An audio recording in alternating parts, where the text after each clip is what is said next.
Welcome back again. So in this video I'm going to show you how to write comments in JavaScript code.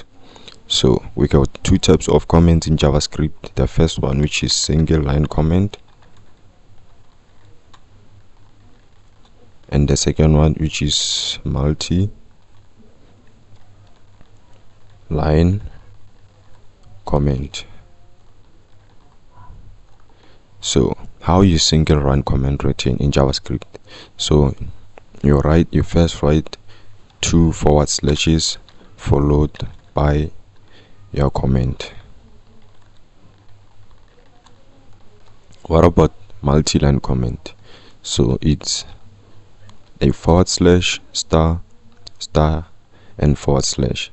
So inside this, that's where you write your comment. So this is my first comment, and this is my second comment,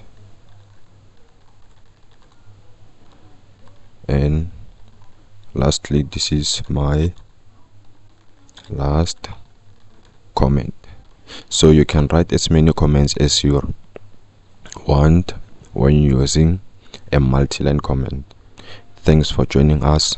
If you like this video, please consider subscribing, liking, and commenting, and sharing as well, so that others can discover my channel. Thanks for watching.